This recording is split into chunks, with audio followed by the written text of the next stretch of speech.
नमस्कार। Times of Swaraj के खास कार्यक्रम सीधी बहस में आप सबों का स्वागत है और मैं हूं संतोष सिंह। और इस वक्त सीधी बहस में एक ब्रेकिंग खबर के साथ हम ऋषि मिश्रा जी से जुड़ेंगे और वो ब्रेकिंग खबर ये है कि एबीपी न्यूज के सर्वे रिपोर्ट के अनुसार दूसरी बार महागठबंधन की सरकार बिहार में बनने जा रही है। 2% वोट का फर्क है, 42% और 44%। और मुख्यमंत्री के चेहरा की बात करें तो तेजस्वी के आमने सामने आसपास कोई दूसरा है ही नहीं, कोई दूसरा चेहरा नहीं। लेकिन सवाल यह है कि इस 2% वोट की मार्जिन को कब मार्जिनलाइज कर ले मोदी, यह भी एक बात है। लेकिन जिस लड़ाई को हम लोग समझते थे कि एक तरफा होगा, जब ये सारे गठबंधन एक साथ होंगे 100 से 70-80 सीट एनडीए को आना ही आना है। वैसे आज ने हमने सीधी बात में आज दिन में ही फूलेंद्र कुमार सिंह आंसू जी से हमने बात की थी, जिन्होंने कहा था कि ये बराबरी की लड़ाई है।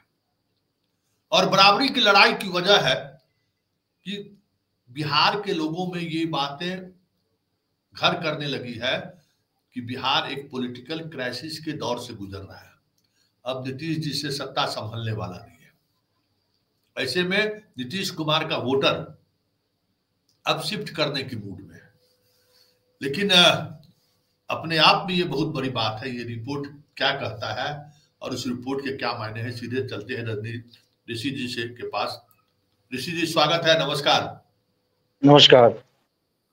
सीधा सवाल ऋषि जी आपसे कि जो एनडीए का लोकसभा के चुनाव में जो वोटिंग परसेंटेज रहा, जिस तरीके से एक तरफा जीत हुई, विधानसभा भी हम लोग मान रहे थे कि कोई लड़ाई नहीं होगी, सब गठबंधन चिराग, मांझी, उपेंद्र कुशवाहा, नीतीश कुमार और बीजेपी एक साथ रहेंगे तो 170-80 सीट तय है, कोई लड़ाई नहीं होगी। लेकिन हाल के दिनों में हम उन इलाकों में जाने का मुझे मौका मिला जो नीतीश कुमार के सामाजिक समीकरण, मतलब अति पिछड़ा और महादलित का वो प्रयोगशाला रहा है। दरभंगा, मधुबनी, समस्तीपुर का वो इलाका, उस इलाके में उस जाति के लोगों में भी नीतीश को लेकर थोड़ी असहजता देखने को मिली। लेकिन वो वोट लालू की तरफ टर्न हो जाएगा ये नहीं सोच रहे थे। तो एबीपी न्यूज का जो ये सर्वे रिपोर्ट है क्या संकेत दे रहा है, क्या मानते हैं आप? देखिए, जो आपने कहा पिछड़ा इस समाज में एक मैसेज जरूर कन्वे हुआ है, एक नैरेटिव बना है कि नीतीश नहीं तो कौन। यदि नीतीश की जो छवि जिस प्रकार से बन रही है, आपने कई ऐसे डेवलपमेंट देखे, कई ऐसे मूवमेंट्स आए जिसमें नीतीश कुमार का जो एक्टिविटी था वो कहीं ना कहीं ये बताता है, ये रिफ्लेक्ट करता है कि नीतीश कुमार पहले वाले नीतीश कुमार नहीं। तो ऐसे स्थिति में जो एक बड़ा चंक जो नीतीश कुमार के साथ अब तक था, पिछड़ा अति पिछड़ा महादलित, वो कभी भी बीजेपी के साथ नहीं जाएगी। ऐसी स्थिति में वह तेजस्वी यादव के साथ टर्न आउट हो सकती है।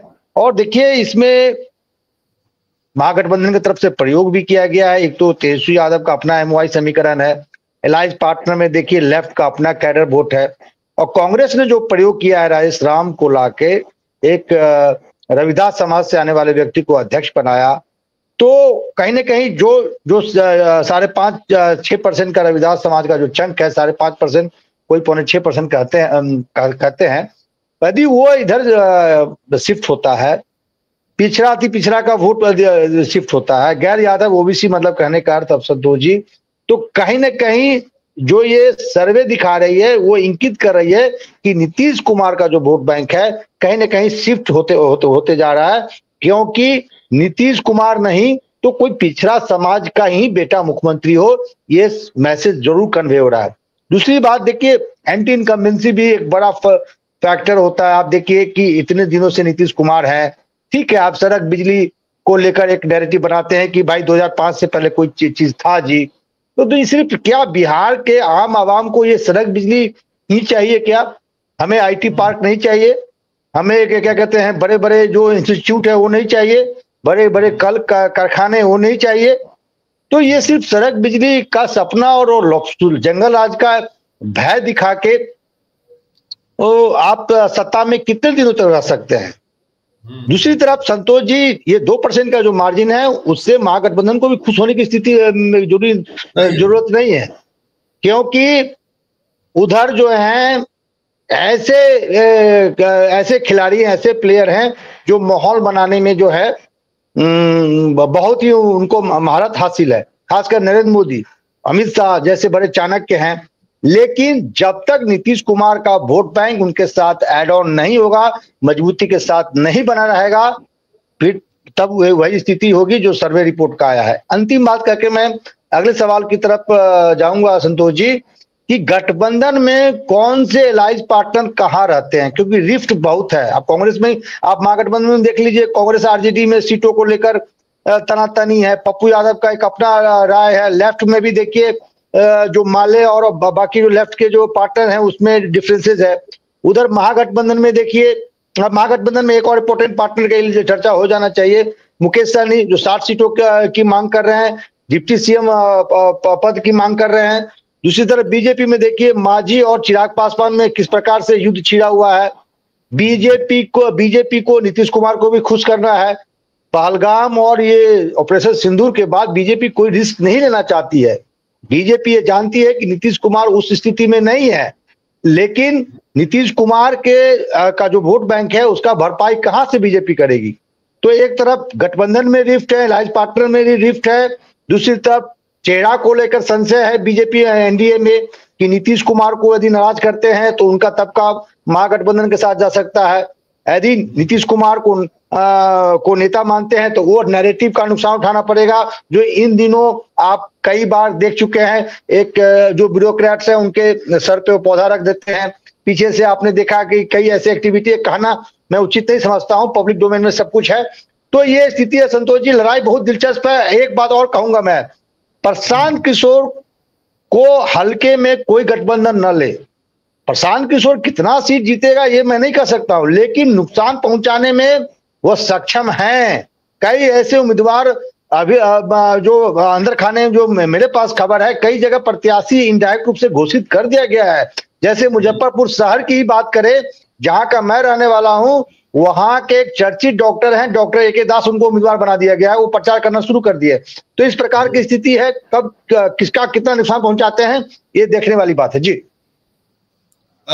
ऋषि जी, अभी जस्ट हमारे एक जेएनयू के प्रोफेसर से बात हो रही थी इसी सर्वे रिपोर्ट को लेकर, तो उन्होंने कहा कि देखिए 2000 आपके बिहार में 2015 के बाद ये बात तो बीजेपी को लग गई कि हम अकेले यहां सरकार नहीं बना सकते, और नीतीश पर हम ज्यादा भरोसा, मतलब हमेशा भरोसा उस पर करने की स्थिति में नहीं है। तो जितना पार्टनर, मतलब वोट का जितना डिवीजन हो सकता है उतना डिवीजन हो, तभी हम बेहतर पोजीशन में पहुंच सकते हैं।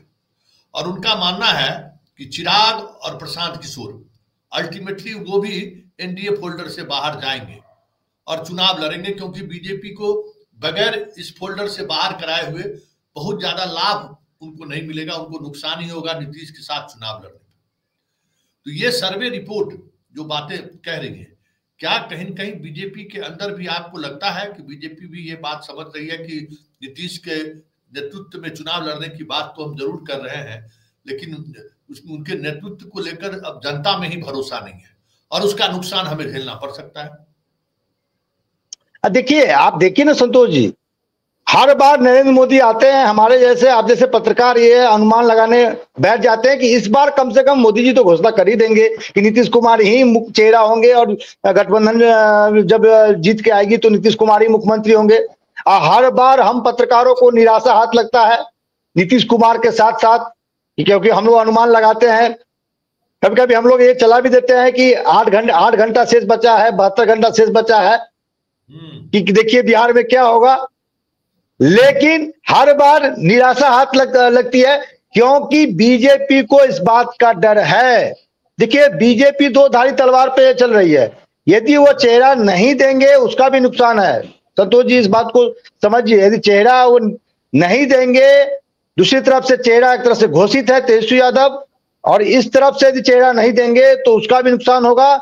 और यदि नीतीश कुमार को लेकर चलते हैं तो नीतीश कुमार को लेकर जो नैरेटिव है आम आवाम में, जो एक उनको लेकर एक मतलब एक पिक्चर जो बना है, उसका भी नुकसान गठबंधन को उठाना पड़ सकता है, एनडीए गठबंधन को उठाना पड़ सकता है।